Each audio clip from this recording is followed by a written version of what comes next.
Sawagingiti ganani kamara gajalu mundengesa ninjilu gonninjilu lagabi yakenya rakki wulchu murratti lafadif kanidate murate rambat nutimbo mirga kenya kabaji sudah bonti muratu nuanke tinjumi tinjuru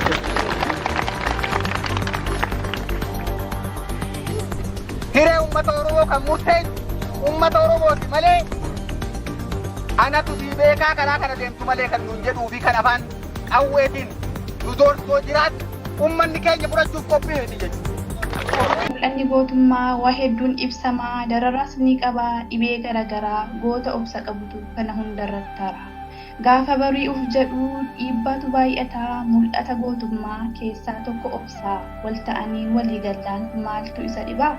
Oromoo yoo ta'e waa hundayyuu beekaa kaayyoof gadi jedhee ni beeka hakeeka kaayyoof yoo callisee sodaadha fakkaata diiddi luluu gawwaa maatti beeka siyaasaa garaan isaa guunnaan hin argu sabasaa Oromoon gootadhaan garaaf hin bitamu ofiisaa beela'ee sabasaa kan jiraatu garaa isaaf jedhee amaanaa hin nyaatu du'ee bada malee diinaaf harkalfatu du'ee bada malee.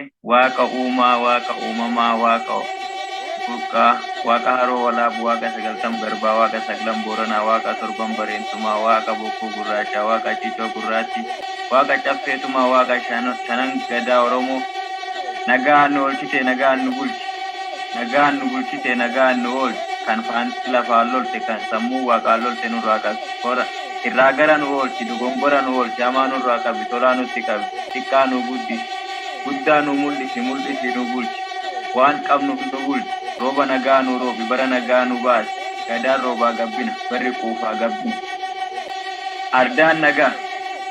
Faayamanii uffatanii aadaa isaanii duudhaa isaanii beeksisuu jecha ilmaan Oromoo kan kufe kaasuuf kan bittinnaa'e sassaabuuf kan diigame ijaaruuf faayamanii akka kana bahanii rabbiin isaan irree nama milkaa'ee galu nama tokkoomee galu nama dubbiin isaanii milkee qabdu dubbiin isaanii uummata Oromoo saba Oromoo biratti baada baane bilisummaa nuti barbaada gaaraaf tabbabaa jiru rabbiin nuuf haa kennu tokkummaa nuuf haa kennu yoo tokkummaa qabaanne yoo wal taane yoo wal beekne diina jalaa irree mataa gadi qabannee darbuu dandeenya yoo tokkummaa hin qabaanne immoo Oromoon jaarraa 150 garboomee har'atee numa garbooma rabbiin garbummaa kana jalaa tokkummaa keenya nu baay'isee nu haa baasu Oromoo baay'inaa miti kan diinni sodaattu tokkummaadha yoo tokko taane diinni nu sodaata rabbiin tokkummaa nu haa kennu afaan keenya tokko nu haa godhu xiqqaa keenya nu haa guddisu guddaa keenya nu haa bulchu beekaa keenya jalatti haa bullu wallaalaa keenya yaa gorfannu beekaa keenya haa dhaggeeffannu.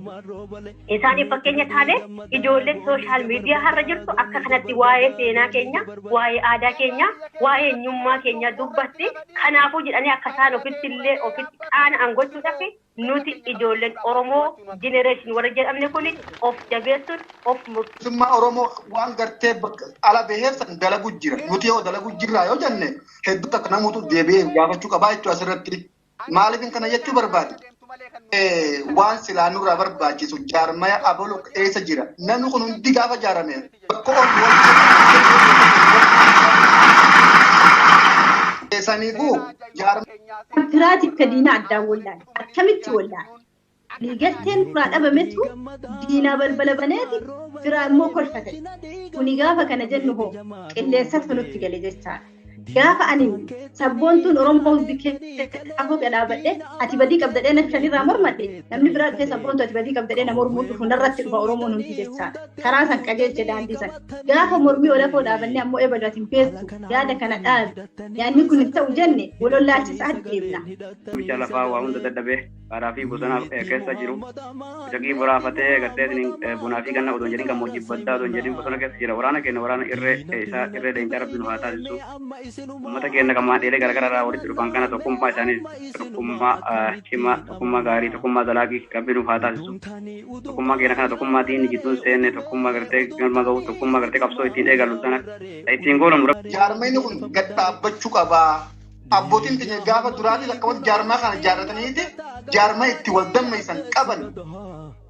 Waldaman caatii tolamaa yoo fudhattan hasi koomandoo yoo fudhattan afran qalloo yoo fudhattan akkasumatti jaarmaa wal quba qabaachaa turanii jechuudha. Yeroo nuti mana keenya tatteenyee yaada keenya bahachuu dandeenyu irratti gamtaa jaarmiyaalee tumsa waraana bilisummaa Oromoo tokkummaa hojii fi hariiroo dhimma haala yeroo Oromoof Oromiyaa irratti wajjin hojjechuudhaaf kan bu'uramu yoo ta'u dhimmoota ijoo gurguddoo sochii waraana bilisummaa Oromoof mandheewwan tumsa waraana bilisummaa Oromoo idil addunyaa jiran akka karoora boqonnaa duraatti 75 gamtaa kana wayita ijaaratan cichoominaan waraana bilisummaa Oromoo utubuu hojiin isaanis sochii jaarmiyaalee cimaa harca'iinsa namaarraa dandamate humna namaa gahaa fi diinagdee furdaa gumachuu keessatti shoora olaanaa dirqama eenyummaa keenya sadarkaa duriirraa bifa adda ta'een kan irratti hojjetu yoo ta'u kana malees jijjiirama onnachiisaa tokkummaa waaloo qabuu fi yaadrimee hundaan burqee qofa irratti kan tarkaanfatu yoo ta'u lammaffaan hojiiwwan ijoo siyaasaa fi dammaqiinsa uummata keenyaa toora galmaa fi kaayyoo irratti yeroo irraa gara yerootti hubannoo gaalaachuudhaan sochii imala waraana bilisummaa Oromoo goolabbii injifannoo qabsoo bilisummaa Oromootiif ceesisuudha. Sadaffaan dhaloota akeekaaf kaayyoo walabummaa Oromoof Oromiyaa irratti ciche barnoota siyaasaaf sagantaa siyaasaa hubannoo cimaa kennuudha. Lammaffaan tokko mooraa burjaajiif mandheeffattoota impaayerotaa fi ergamtoota impaayeroo kana diiguuf tarsiimoo siyaasaa cimaa humna namaa gahaa dabballee utuba qabsoo bilisummaa Oromoo fi riqicha mooraa qabsoo bilisummaa Oromoo hamma Oromoof Oromiyaatti hundeen gadi dhaabuudhaan uummata keenya roorroo alagaa jalaa walaba baasuudhaaf yoo hojjetu hariiroon mandheewwan tumsa waraana bilisummaa Oromoo jidduu jiruu fi akkasumas waraanni bilisummaa Oromoo gamtaa mandheewwan kana hunda wajjin jiru daran onnachiisaa akka ta'uuf kan kaayeffatamee fi hojii cimaa muuxannoo hoggana damee siyaasaa waraana bilisummaa Oromoo qofaan kennamu. Jiru kanaan mandheeleen kamiyyuu walitti dhufuudhaan qunnamtii yoo godhan taate burjaajiin seenuu hin danda'u qilleensi seenuu hin danda'u jechuudha. Akkasuma ammallee hayyoota jedhanii warroonni asirra deemanii burjaajiiwwan karaa adda addaatiin yaada gaarii dhiyeeffachaa yaada isaanii saniin beekamtii godhanii shamarran keenya rakkisuu jiraniitu hedduu jira jechaadha. Hayyoonni asirra deemanii barumsa barsiisan kamillee taananii gama daandii kee yookiin ammoo gama tokko tokkodhaan beekamtii argamee beekamtiin isaanii argamee barumsa barsiisan irratti beekamtiin kennamee fi akka maannee kamiitittu beekamtii saniin hayyummaa isaanii barumsa qaban nu barsiisuun dirqama isaanii dhiyeessiin jechuu barbaada. Hin jiraanne gabrummaan nuti faan keessaa fi gabrummaa lama jala jira. Biyya namaa keessa sagalee tokko olfamee dubbachuu hin dandeenye. Dhala akka teenyaa bira dhaabbannee dubbachuu hin dandeenye. Namaan gaxaanneeti Oromoo maqaa Oromootiin dalagatu hin jiru. Dhugaa dubbachuudhaaf maqaa Somaaleetiin dalagatu jira. Gabrummaan sanaa olii hin hafne. Maqaa Oromoo jaallan wareegaman. Ani Somaalee ta'ee hin galu jeeti Musliimaa fi Kiristaanaan qabri takka waliin wareegaman. Nuti immoo warri biddeena barbaadu yookiin warri kuuliidhaan biyya namaa keessa jiru keessattuu akka Suudi Arabiyaatti Somaaleedha jeetiin dalagan. Somaaleedha jeetiin waraana biyya bira dhaabbatu jira. Waan silaa irraa irratuu qabuu fi waan sirraatti dabalamuu qabu hoggansa waraana adda bilisummaa Oromootiin geennee hoggansa waraana bilisummaa Oromoo kanarratti dalagaa kana irraa hambisaa jedhee eegaa tartiiboo nu kaa'ee booda irratti dalagnam jenneeti nuti garuu irratti immoo walii galle haala kana irratti dalaguudhaaf deemnaa jenneetiin bocamee wanni kun itti yaadamee haala gaariin barraa'ee dhufe malee anaatu isin kana takaamotu natu isin geggeessaa dhootan akka isin hawwadhaa dhugaar bituu ture inni garuu Gamtaan hojii qaba. Hojii isaa jabeessuu irra hojii gandaa jabeessuu baay'ee. Hojii amma sabboontu qilleensa irra ofa dalagdute hanga ana jabeessuu biyyaanne yookaan naftanyaa yookaan Tigiree. Adduma kana sa'aatii Tigiree ijaaran sa'aatii Oromoon sabni buqqa'ee fi sabni dhumaaru sabni daa'imti mana gubata akka godhoo jiru Tigiree fi naftanyaan akkan taasisan. Nu rakkoo qabna keessatti rakkoo guddaa qabna. Oromoon akka Oromootiif keessaa. Ufii birmachuurra ambaa birmachuutti yaada isaanii san fudhatanii isaan duuka deeman hedduutu jira. Isaan kanneeniif maal dhaamtame akka ilma Oromoo tokkotti akka kaleessa gurraachonni tokkostee kan diina hin du'u jedhu ajjeestee argisiiste bakkee san buutelee jallawwan kanneeniif warroota argitee bakkee hin taane argaman kanneeniif dhaamsi ati qabdu maalitti isin jechuu barbaade akka daandii haqaatti. Akkuma maandeen shan wal geessee wal mari'attee yaada wal jijjiirrattee walirraa fudhatte kanatti Oromoon miiliyoona 60 illee akkasii gaaf takka caa tokko jala teessee tokkummaadhaan jaallaa yaadasii wal jijjiirrattee tokko taatee qabsoosii itti fuftii akka itti fuftu abdiin qaba. Ashama harka fuudhee jaallatamuuf kabajamoo haadhotii siinqee abbootii gadaa miseensa garee kanaa hooggantoota fi koree baga jiraatan baga argeessanii baga nama har'aa taatanii isiniin jechuun barbaadu. Wallaahi hedduu tokko namatti toltanii akkasitti fira gammachiistanii diina garaa gubdanii maaluma kooti naa ta'uun jedha dhugaa. Tokkummaan keessan akkasitti itti haa fufuu yoomiyyuu taanaan akkasuma kana wal jalaa haa yaanuu wal haa dhageenyu dhugaa ijaaramu kaayyoo fi akeeka keenya tokko jedhee yaadudha akka dhuunfaa kootti. Garees adda qabaannu kaayyoon keenya tokko akeekni keenya tokko irraa kaayyoo fi akeekatti amanee hojjechaa jiru natti fakkaata. Kanaafummoo mannee tokko qabatanii taa'uu osoo hin taane hooggantoonni garee akkasumas abbootiin gadaa hawwatiin siinqee akkuma asii waan gadaa hawwii koo jedhanitti hojii baay'ee hedduu nama boonsaa hojjetanii daldalli isaanii bilisummaa ta'uun jedhaan asumaanii waan fakkeenya dhaloota qubeetii ta'uu hojjetan akkasuma abbootiin gadaas eessa jirra jedhanii ofaa gaafatanii akkuma isaan irra deddeemanii gariilee hunda jajjabeessan kana isaanis irra deddeemanii akka gariilee jajjabeessan asumaan abbootiin gadaa dhagaa jiran fakkaata. Kanaafuu yaadni amma isin kaastan immoo iyyuu asitti dubbannee dhiisuu osoo hin taane tokkummaa keenya cimsannee wal dhageenye waliigaltee yoo qabaanne kaayyoo fi akeekni nama irra jiru kun galma gala. Caqastoota keenya kan amma hordoftan akkuma beekamu jechuudha. Maadhee jaarmiyaa utubaa qabsoo bilisummaa Oromoodha. Jaarmiyaa waraana bilisummaa Oromoo deeggaruun beekamu wanti adda isa taasisu yoo jiraate hoggansi shamarranii caalaan gartokkeen isaaniillee shamarranii jechuudha. Ammas bakka jirtanitti hawaasni Oromoo akka nu jabeessitan jaarmiyaa maadhee utubaa qabsoo keessatti koottaa ijaarama. Jaarmiyaa maadhee injifannoo waraana bilisummaa Oromoo keessatti koottaa ijaarama. Jaarmiyaa imala kaayyoo jaalleewwan ganamaa keessatti koottaati ijaaraman filannoo furmaata biraa hin qabne. Jaarmiyaa ammas elemoo qilxuu keessatti koottaati ijaarama. Furmaanni waaloo kennaa isa kana. Jaarmiyaa gaaddisa marii dhaloota egeree bilisummaa Oromoo akkasumas humna urjii furgaatu kana malees jaarmiyaa imala kaayyoo Haacaaluu Hundeessaa galmaan geenya jedhuu fi jaarmiyaawwan akka ayyaantuu dagaatii fi finfinnee lakkoofsa 1 lakkoofsa 2 fi irbuu shinniiqaa isa ganamaatii fi jaarmiyaa umrii dheeraa qabu kana malees jaarmiyaa humna urjii furgaatu lolaa dambalii humna qeerrootiif kan kana fakkaatan qiixa sirrii waraana bilisummaa Oromoo kan deeggaranii fi mandhee jeneraal Waaqoo Guutuu mandhee jeneraal Taaddasaa Birruu fi kan kana fakkaatan walumaa galatti gamtaa jaarmiyaalee tumsa waraana bilisummaa Oromoo tokkummaa hojii fi hariiroo dhimma haala yeroo Oromoof Oromiyaa irratti wajjin hojjechuudhaaf kan bu'uramu yoo ta'u dhimmoota ijoo gurguddoo sochii waraana bilisummaa Oromoof mandheewwan tumsa waraana bilisummaa Oromoo idil addunyaa jiran akka karoora boqonnaa duratti 75 gamtaa kana wayita ijaaratan cichoominaan waraana bilisummaa Oromoo utubuu hojiin isaanis sochii jaarmiyaalee cimaa harca'iinsa namaarraa dandamate humna namaa gahaa fi diinagdee furdaa gumachuu keessatti shoora olaanaa dirqama eenyummaa keenya sadarkaa duriirraa bifa adda ta'een kan irratti hojjetu yoo ta'u kana malees jijjiirama onnachiisaa tokkummaa waaloo qabuu fi yaadrimee hundaan burqee qofa irratti kan tarkaanfatu yoo ta'u lammaffaan hojiiwwan ijoo siyaasaa fi dammaqiinsa uummata keenyaa toora galmaa fi kaayyoo irratti yeroo irraa gara yerootti hubannoo gaalaachuudhaan sochii imala waraana bilisummaa Oromoo goolabbii injifannoo qabsoo bilisummaa Oromootiif ceesisuudha. Sadaffaan dhaloota akeekaaf kaayyoo walabummaa Oromoof Oromiyaa irratti ciche barnoota siyaasaaf sagantaa siyaasaa hubannoo cimaa kennuudha.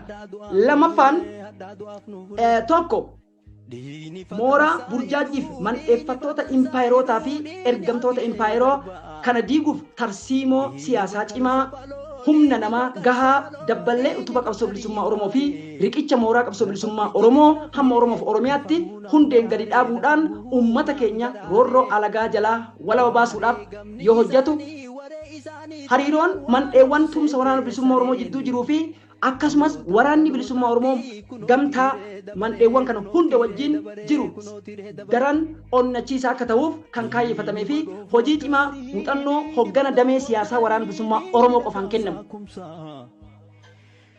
Hojii gara firii lafarratti jijjiiramu yoo ta'u tokkummaa fi aantummaa sabaa saffisaan hojjechuuf hayyoota as keessa jiran keessaa yaadni kun garamitti akka deemuu fi yaadni kun isa kanatti hojiirra oola osoo hin taane egaa yaada hundarraa mandheewwan kennantu tarsiimoo ta'a jechuu barbaadeeti. Kunis jedha sochiiwwan sirna boortaa abbaa irreetiin qindaahee saamicha ajjeechaa hidhaa fi dararaa bara baraan ta'e kanatti yoo xiqqaate saba jidduutti dhaloota kana jidduutti wal hubannoon gayaa uumuudhaan haara galfii uummataa fi qe'ee isaa uumuudhaan sochii cimaa keessatti mirkaneessuudhaaf waloon hojjechuuf muuxannoo akeeka galii kaayyoo irratti kan xiyyeeffatu saffisaan firii kan godhatudha. Gulantaalee Oromiyaa hunda keessatti odeeffannoowwan oolmaya qe'ee abbaa keenyaa maalirra akka jirtu gabaasa humna waraana bilisummaa Oromootiin qindaa'e irrattii fi mandheewwan qindeeffatan cimsanii waraana bilisummaa Oromootiif dabarsuudha. Kunis jedha afraffaan aadaa siyaasaa fi faffaca'iinsa keessaa saffisaan uummata keenya baasuuf Oromoon impaayiritii keessatti mirga isaa maaliin mulqame gaaffii har'aati. Maaliin harkatti goonfachuu danda'a? Galmi qabsoo bilisummaa Oromoo hoo'eessa. Mirga abbaa biyyummaa hiree isaa murteeffachuuf eenyuun akka mirkanaa'uu danda'u hubannoo cimaa fufiinsa qabu yeroo irraa yerootti laachuu fi firii boonsaa jijjiirama ta'e. Kan biraa jaarmiyaalee yeroo yerootti rakkoo isaanii kallattii furmaata argachuu danda'uun otuu beekan jaarmiyaaleen siyaasaa jechuun saba keenya burjaajessuun impaayiritii suphuudhaa deeman hawaasa keenya akkamitti jalaa makfachuu dandeenya. Walumaa galatti garaagarummaa kan nutti fide adda fageenya kan nutti fide maali? Sabni irbuu ofitti dagatee jechuudha. Waan itti irbuu seene maali? Bakka irbuu seene kaayyoon irbuutti seene maal akka ta'e sabni baay'een dakatee jira jechuudha. Maali jennaan irbuun isa afaan amma seenne odoo hin taane hayata dhalli Oromoo irbuu ofirraa qaba. Sababni isaa maali? Gootonni keenya irbuu ofirraa qabu wareegaman irbuun isaanii kaleessa immoo isaan wareegaman har'a nutti darbitee jirti jechuudha. Dirqama baachuun keenyaa jechuudha. Kanaafuu irbuu keessa wanta baay'ee jira. Aadaa Oromoo keessatti illee immoo Oromoon gadaadhaan bulaa, Oromoon seeraan duudhaadhaan bulaa jechuudha. Kanaaf yeroo ammaa kana keessatti wanta baay'eetu duudhaa keenyallee aadaa keenyallee karaa adda addaatiin nu jalaa cabaa jira jechuudha.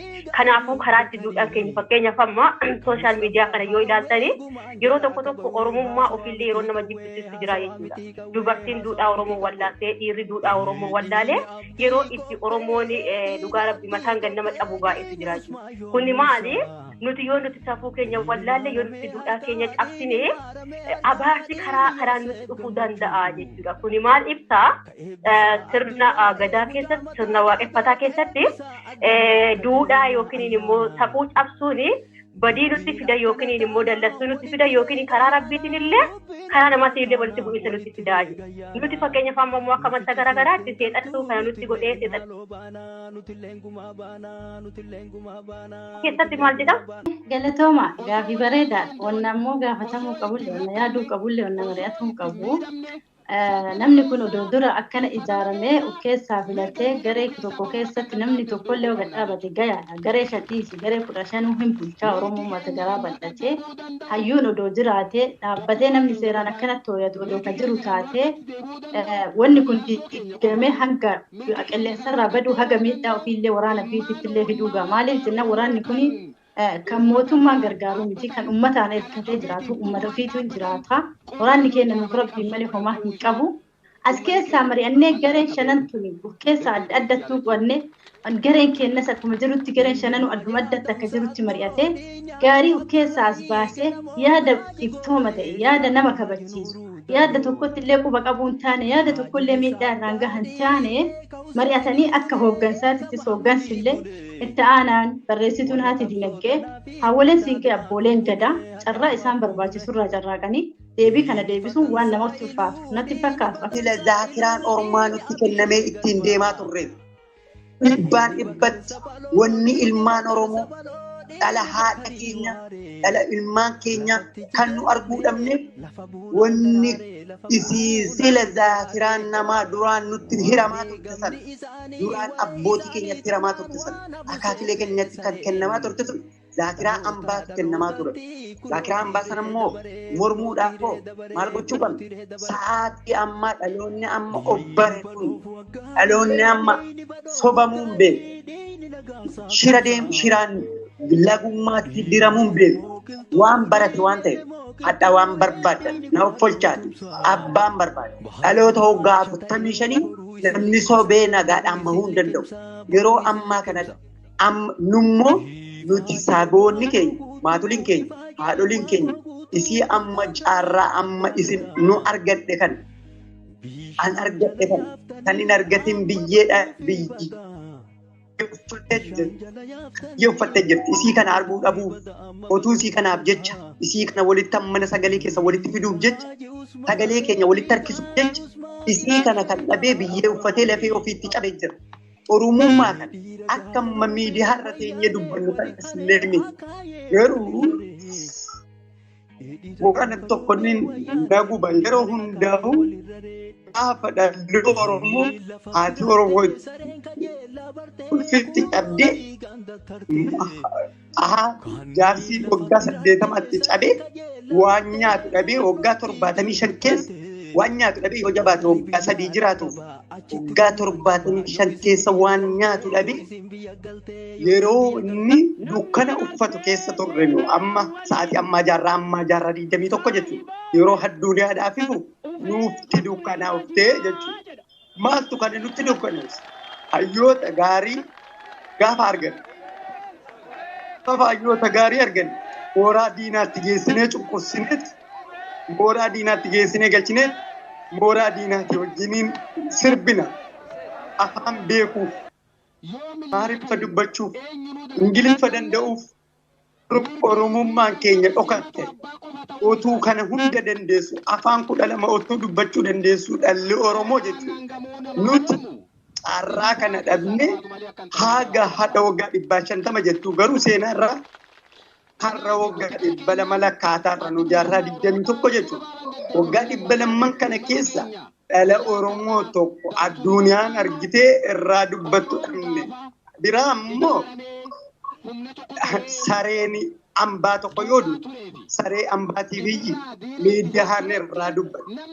Miidiyaa tokko dhabuun Oromoo qaanyi har'a yuutuubii maqaa Oromootiin isiniif dubbata sagalee keessan isinii dabarsa jennullee waan irratti shira irratti kana dhaabbannee nuti ilmaan Oromoo hayyootaa kan beekuu fi kan beekne jidduudhaan riqicha warra garaa bitamuu kana cabsinee ka beekaa keenya jala yaanee har'a nuti waraannii keenya yookiin toona afaan gabaabaa afaan qawweetiin bilisoomu karaa daldalaatiin kan irra deemnu qabu kan taatee elemoo nuti ana keenya bira abbanee lubbuu keenya irraa diina keenya bira yoo kutanee fi saba keenya akka amma dura hayyootan kalee wareegaman saba keetiif wareegame saba kaanii sabni kiyya riqicha taheen irra dabree haadin isoo mujuud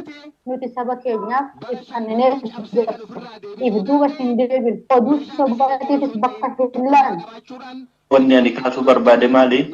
Dhugaa rabbiititti kaayoo hirbuu shinnigaa irratti micayyoo takka jiraata akkan qaaliidha takkan sabaaf dhaabbattu takkan hojii akka gaariitti hojjettu jechuudha. Karaa gaariidhaallee hojiin isiillee galata qabu. Nama kan biratti warroonni onlaayinii kanaa hedduu beekuu danda'u waan hin oolle. Haa ta'u gurus waan burjaajjiisanii wajjin jechuudha. Micayyoon sun yeroo dheeraadhaaf sammuun isii akka hin taane ta'e jechuudha. Baay'ee dhukkubee mana deebitee turte jechaadha micayyoon sun. Sagantaa sa'aatii hadhaa kanarratti jechuudha. Sa'aatii hadhaa kanarratti micayyoon sun akka isiin badduutitti fuudhanii akka waan isiin tiktookii yookiin ammoo miidiyaa banattee footoo jaallawwanii akka waan isiin akka gootetti tiktookii banatanii maqaa isiitiin jechuudha. Maqaa isiitiin tiktookii bananii wantoota adda addaa maqaa isiitiin gaggeessu jiranii jechuudha. Warroonni akkasii warroota maaliiti? Warroota argitee yeroo duraatiif haala mijeeffatanii haasawa tolfatanii wantoota adda addaa babbareeffatanii shamarran kenna irratti wantoota akkasii. Yaanni keenya kun dhuguma hojiirra oola. Dhuguma nuti tokkummaa afaanii san malee tokkummaa hojii agarsiisaa jirra. Dhuguma agarsiisaa jirra yoo jenne gaafii nuti ta'a jechuudha. Maaliif jaarmiyaan kun yoo kan walitti dhufu yoo ta'e rakkoo biyya keessatti maal akka uumamaa oolu fi konyaa keessatti rakkoo maaltu akka quunnamaati oolu hundumtuu warroonni biyyoota ambaa keessa jiran hafuura warra ofiitirraa dhaga'aa jiru jechuudha. Isa kana walitti qindeeffannee kana keessatti Arsii Baalee osoo hin jedhin kutaa 11 kana keessatti maaltu ta'aatii oolle yoo jenne wanta oolman Oromiyaa keessa oolan waliin yoo geenye waliin yoo fa'amne bakka guddaa hin geenye jedhee abdiin qaba. Akkasumas uummanni Oromoo qeerroo biyya keessaa karaa gadi ba'u dhabeetu rakkachaatii jira jechuudha. Isaan kana hoo jaarmiyaan shanan kan walitti dhufe kun akkamiin bootaa qabsiisna? Akkamiin bootaa qabsiisnee too'in gara waraanatti geggeessina? Maqaa jaarmiyaa shanan kana akkamiin maqaa itti goona? Yoo bujaariin achitti geessine waraanatti yoo geessine maal uffatu?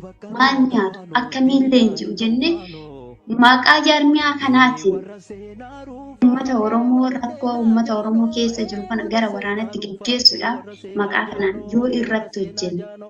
Akkasumas immoo warroonni miidiyaa irratti dubbii hin taane olola hin taane oofatii jiru kana nuti qabsoorra jirra. Qabsoon immoo ololaaf gurra hin kennu ogumaayyuu jennaan jechuudha. Kanaafuu ololaaf gurra kennuu dinnee too'in barreeffama tokko qabannee ajandaa walii kennu osoo hin ta'in ajandaa qabsoo uummata Oromoo sana ajandaa walirraa fudhannee nuti ajandaa walii kennuu qabna malee barreeffama nam tokkeetiif ajandaa walii kennuu hin qabnu gonkumaayyu jechuudha.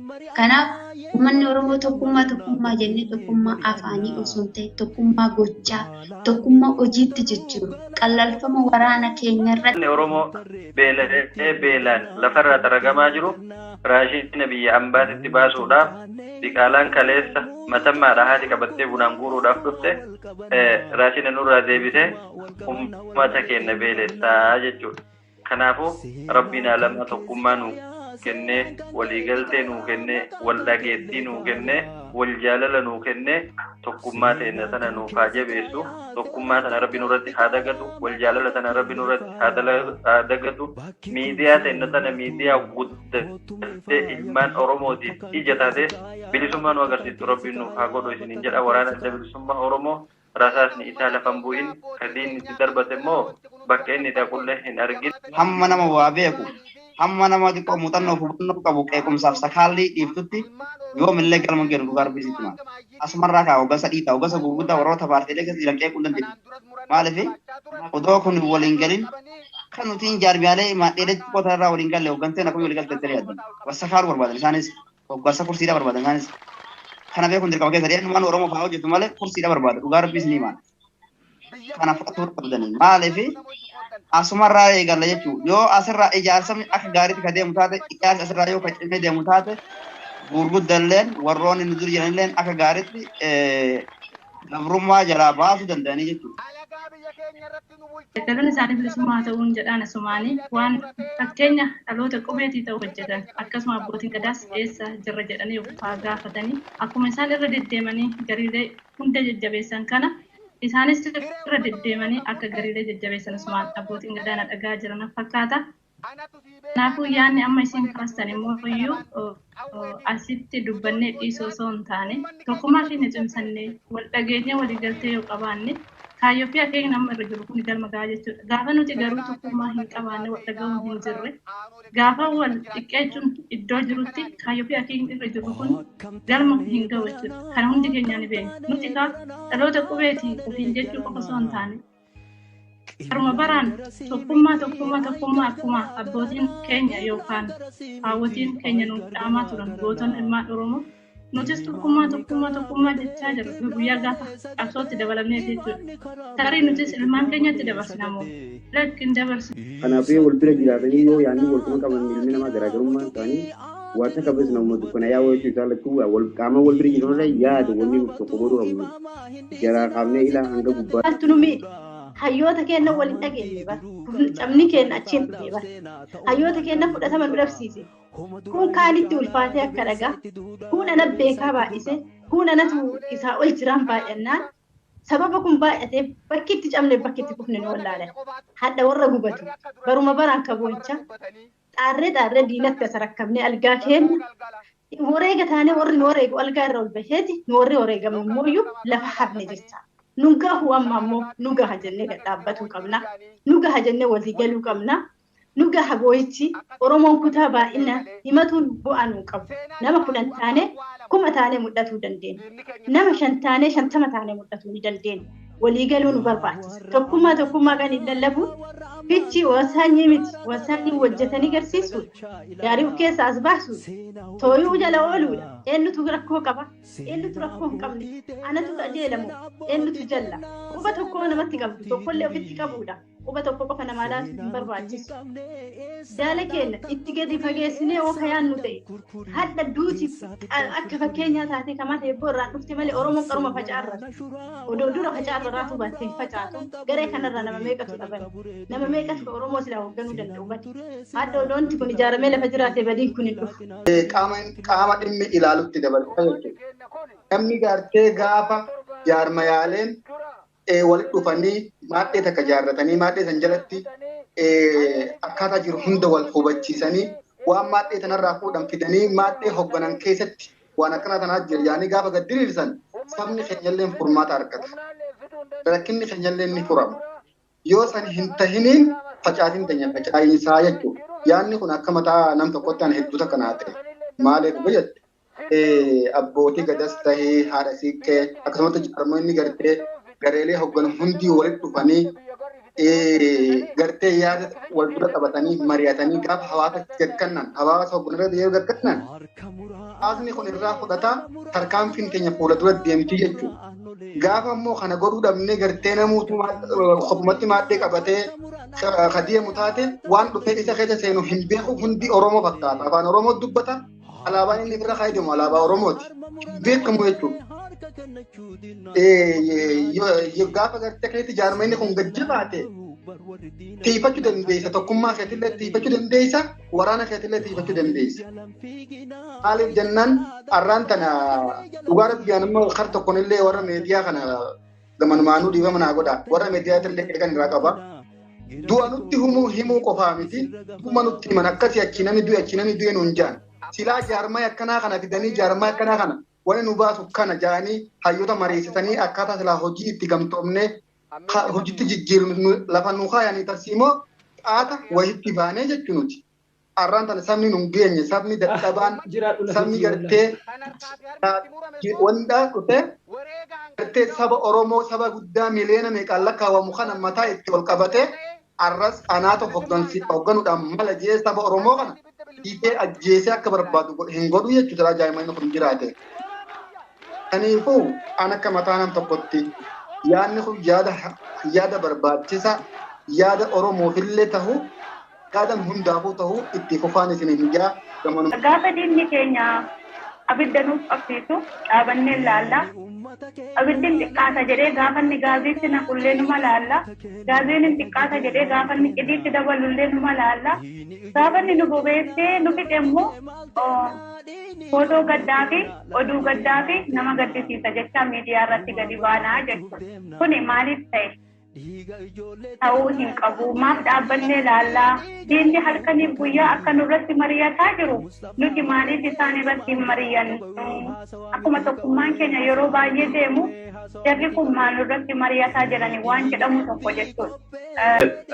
Galatoomii galanni kee bilisummaa fi walabummaa siif haa ta'u siin jechaa akkasuma ammas isaan Suudaan himoo kanarraa waan wantoota kanan duran argamin waa lama arguu jira jechaadha akka mataa hawwiin kun bilisummaatitti waa lama arguu jira waan himoo kanarraa fooyyee tokkoffaa daldalli akka uummata waliif illee maandee kamirraayyuu namni akka dhufee wal beekuun tokkoffaa haaraadha.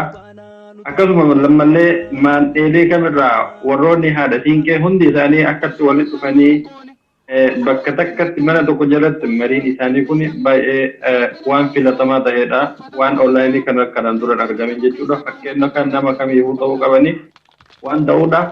Akkasumatti hooggantoonni ammas warroonni abbaa gadaa akkuma haati siinqee reefu tana asirra jirti hagam quba wal qabda damboonni gadaatii fi hooggantoonni hagam takka quba wal qabda waan jedhu san yaada kaasanii jiranii yaadni isaanii waan baay'ee namatti toludha. Hojii Oromoof malu dhiisee gara diinaa jala lukkee diinaa jala deemu baay'ee argaa jirra waan ta'eef akkasuma aangoon nama tokkoof qofa kennamte hin jirtu qabsoo Oromoo keessatti nama hundaati. Tanaaf hooggansa irra jira jedhee arraan tanaaf maatuma xiqqoo tana yoo fudhannu taate geessitoonni maandee xiqqoo tanarra jiran kunu gamta akka maandee tanarratti gahee maal buusaa jiran maal buusaa jiran isaan kun gamta akka miseensa horataa jiranii kanaaf iddoo wal jijjiiruun cimina isaanii mul'isa yookaan immoo hagamta akka isaan kun immoo bakkee kanaa fi bakkee biraatti dandeettiin isaanii gaafa hojii jijjiiramu achirraas muuxannoo argatanii amana akka maandee kiyyaatti isaan bira dabree beekumsa maandee isaati irratti qabuuf beekumsa maandee taaniif sheer godhuun ammas Oromoo cimsa jee waan amanuuf wanni kun yoo kan hojiirra hawwalu taate waan bareedaadhaan jaagama kiyyaanii kana dirra dabree gaa Oromoon yeroo ammaa kanatti maal godhuu qabdi maandeeleen asirra walirra dhufan kuni irra baay'ee warri maandeetiif warra beekamtii qabudha. Miseensa osoo taane warra hooggansa qabu yeroo maraa'u maandeen Oromoo kan itti diigamtu hooggansaanii yoo hooggansi cime yoo hooggansi walii dhufee dhageetii tokkoon hojjetu taate maandeen ni cimti. Kana bira dabree immoo qaamni dhiimoo takka yookaan onlaayinii tokko ijaaree onlaayinii kaan yoo jiraatu taate kanarratti immas akka tarkaanfii gama kanaan maaltu fudhatama wanni jaamus marii kana keessatti osoo seente gaarii na fakkaata maaliif jennaan abbummaan barbaade warra maqaa hooggansa irra jiruuni miseensa baay'ee keef jala. Yeroo baay'ee uummanni Oromoo jireenya isaa gaddaan dabarsa. Nuti aadaan keenya aadaa gaddaa miti. Gadduullee hin qabnu kan gadduullee unu miti ture. Kan hidhamus unu miti, kan du'us unu miti, kan garafamus unu miti, kan tuffatamus unu miti. Kan biyya Oromaa keessa joorullee unu miti ture jechuudha abbaa qaba. Haa ta'u irraa nu ari'anii irraa nu garafanii nuti barcuma laannaatiin barcuma dhaabnaatiin bineensa nu nyaachisani haa ta'u garuu itti gadi baanee jirra bakka bakkatti isaan galchina jennee mayaanna.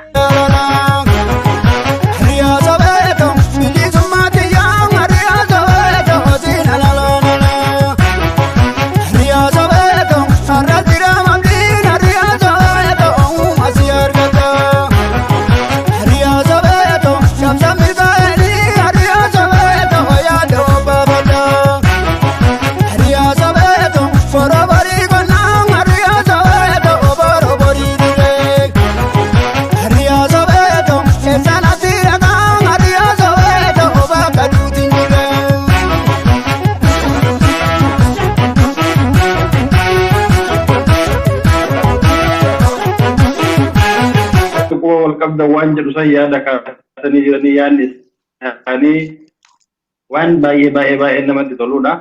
haala isaan ittiin deemaa jiran kanaan yoo abboonni gadaallee akkasuma hooggantoonni illee yoo quba ol qabatu taate fooyyeen kana dhufa jedhee abdii irraa qaba. Akkasuma wajjin ammaas haala nuyi amma itti jirru kanaan maan'ileen kamiyyuu walitti dhufuudhaan qunnamtii yoo ka godhan taate burjaajjiin seenuu hin danda'u qilleensi seenuu hin danda'u jechuudha. Akkasuma ammallee hayyoota jedhanii warroonni asirra deemanii burjaajjiiwwan karaa adda addaatiin yaada gaarii dhiyeeffachaa yaada isaanii saniin beekamtii godhanii shamarran keenya rakkisuu jiraniitu hedduu jira jecha. Lakki akka dhaloota kopheetti yookiin akka qeerroo fi qarreetti manguddoonni afaan qawweetiin biligabroomne afaan qawweetiin bilisoomna jee yookiin cancara irraa baasuun beeku kaayeetuma deema malee bara dhufaa dabra gabrummaadhaan taa'uun nu ga'ee jira dhumatee jira kalaas oromoon gabroomtu ammatuma tokkochaa kana keessa bilisoomtus ammatuma kana keessa yoo kun hin jiraanne gabrummaan nuti faan keessaa fi gabrummaa lama jala jira. Biyya namaa keessa sagalee tokko ol furamnee dubbachuu hin dandeenye. Dhala akka teenyaa bira dhaabbannee dubbachuu hin dandeenye. Namaan gaxaanneeti Oromoo maqaa Oromootiin dalagatuutti hin jiru. Dhugaa dubbachuudhaaf maqaa Somaaleetiin dalagatu jira. Gabrummaan tanaa olii hin hafne. Maqaa Oromoo jaallan wareegaman. Ani Somaalee ta'ee hin galu jeeti Musliimaa fi Kiristaanaan qabri takka waliin wareegaman. Nuti immoo warri biddeena barbaadu yookiin warri kuuliidhaaf biyya namaa keessa jiru keessaatu akka Saudi Arabiyaatti Somaaleedha jeetiin dalagan. Somaaleedha jeetiin waraana biyya bira dhaabbatu jira. Yoon Somaaleedhaan jennu yookiin Itoophiyaa yoon himadde rakkoon taaneen hin saaxilamu. Kanaafuu gabrummaan hangana olii hin hafne jabaannee waraana keenya bira dhaabbannee imalli keenya waraana. Wacuucee sa'aatii kanaan nu gahe waliigaltee dhabuu takka lammaffaadha beekan kenna yeroo ammaa kanatti yeroo inni silaa taa ol qabatutti jechuudha waan dura mure hin beeku nun geennetti dhufeetiin bootaa silaa nu qabachuun marru kasan qabata jechuudha. Kuma jaalli keenya jedhutti galatooma galanni keessan bilisummaa Oromoo haa ta'u duraan dursineetiin wanni nu barbaachisu kumaadha. Nu irraa wal kabajneetiin jennee wal dhageenne walii yoo deemne tabba'uu dandeenya jechuudha. Yeroo ammaa kanatti namni as keessa jiru kun maaliif taa'a jedhee hin yaanne jira. Kan yoo dhufe abboo illee jedheetuma biraa kutu jira jechuudha. Maali kun kan mataan cufaa hedduudha jira. Hal nu barbaachisa nama keenya osoo hin taane qabachuun barbaachisa. Oromoon beekuu qabdi. Millee taanaan. Maali wallaallee hagana gahe kan yeroo hundaa irraa tarraan nu bahe jechuudha. Maali rakkoon hagana gahe. Alakiyya ulfaadhu galatoomii galanni keessan tokko tokkoon ilmaan Oromoo qomoon Oromoo keessa jirtan hundi keessanuu galanni keessan bilisummaa haa ta'u haguma kana yaadattanii kanumaayyuu yaadattanii warra hayyoota jala hattanii kanumaayyuu ajandaa kana duubochitanii fiddanii ilmaan Oromoo maadheesha walitti fiduu jechuun ilmaan Oromoo miliyoona 50 jedhamanu kana akka nama ijaaretti seenaan isin gaafattu isiniin jedha. Dhugaadha. Acha fuulduratti nu hafe duraan hayyoota harka Oromoon hayyoota harka galuutu harka hayyootaa keessa galuutu ilmaan Oromoo diriiraa kana hunda qabsoo Oromoo qincirsuurra bosonatti hambisee hayyoonni kan akka ilmaan Oromoo hawaasni Oromoo galuutu hawaasa Oromoo qabsaa'ota Oromoo harka ofii galfachuu hayyootaatu ilmaan Oromoo haadha Oromoo ulfa haadha keenya obboleettii keenya darara kana hunda ibidda nyaachuu kana rasaasa nyaachuu kana kan nu geessise jaraa keessu isiniin jechaatu kun immoo waan caarraa kanatti fayyadamuu qabna aarsaa lubbuu akka waraanni kuftee kuffisaatu kana nuti dhagahan jiru waa'ee waraana keenya akkasiin kuftee kuffisan dhagahan jiru dhagahuuf deemna. Reef Oromoon nutis iyyuu kutaa fudhatu hubachuu qabna. Hamma asootatirraa hamma raa'iturraa hamma karrayyuurraa hamma booranaatti hojiirraa hamma baalee arsitti hunda keessa goleelee inni wal quunnamtii hin qabne ni jiru jechuudha. Maaltu ta'e booranatti maaltu walloo wallagatti maaltu ta'e qawaatti maaltu ta'e arsitti maaltu ta'e baaletti maaltu ta'e hargeedhaaf hargee bahaatti maaltu ta'e jedhee odeeffannoo har'aan tana barnoota isaatu guyyaan dandaa kan biraa godhanne malee jaarmiyaa isaati irratti odeeffannoo garagaraa akka gurra buusu ture abaaboon fa'aa ni beekan abaaboon fa'aa warra sirriitti qaramee warri xiqqoolee dubbii akkana olii gadi labsine wanti isaan akka daaleetti hin dubbataniif sirriitti qaramanii waan dhufaniif gaafii fedha yoo gaafataman duubatti hin deebi'an gaafii fedha yoo gaafataman deebisuuf qophii jira jechuudha gareen jaarmiyaa gaaddisa marii dhalootaa jiru. Kanaafuu waan ta'uu qabus nuti gareen garagaras ijaaramu kaayyoo fi akeeka keenya tokko jedhee yaadudha akka dhuunfaa kootti. Kanaafuu garees adda qabaannu kaayyoon keenya tokko akeekni keenya tokko irraa kaayyoo fi akeekatti amanee hojjechaa jiru natti fakkaata. Kanaafuu manneen tokko qabatanii taa'uu osoo hin taane hooggantoonni garee akkasumas abbootiin gadaa hawwatiin siinqee akkuma asii waan gadaa hawwii hoo jedhanitti egaa hojii baay'eetu nama boonsaa hojjetanii eegaloon isaanii bilisummaa ta'uun jedhaan asumaanii waan fakkeenya dhaloota qubeetii ta'u hojjetan akkasuma abbootiin gadaas eessa jirra jedhanii ofaa gaafatanii akkuma isaan irra deddeemanii gariilee hunda jajjabeessan kana isaanis irra deddeemanii akka gariilee jajjabeessan asumaan abbootiin gadaa dhagaa jiran fakkaata. Kanaafuu yaadni amma isin kaastan immoo iyyuu asitti dubbannee dhiisuu osoo hin taane tokkummaa keenya cimsannee wal dhageenya walii galtee yoo qabaanne kaayyoo fi akeekni amma irra jiru ni galmagaa jechuudha qabu.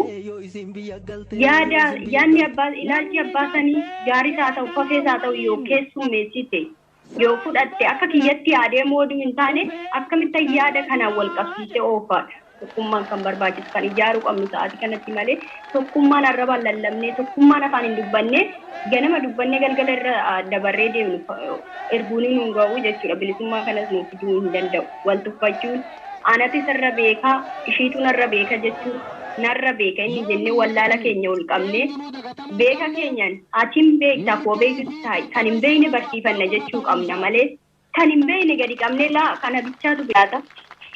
Garuu weellee irraanfachuu hin qabnu hagguu du'aa'ii goonu hagguu garee keessatti haasawa taasifnu hidhamtoota keenya kan siyaasaa kan mana hidhaa keessa rakkachaa jirullee kan akka Abdii Raggaasaa fa'a kanallee hin dagatinaa gadhaamsa kiyya. Hidhamtoota adda addaa ijoollee biyya alaatii fi biyya keessatti hidhaan dararamaa jirtullee du'aa'ii keessatti hin dagatinaa maaliif nuti waliin gabrummaa keessa jirra.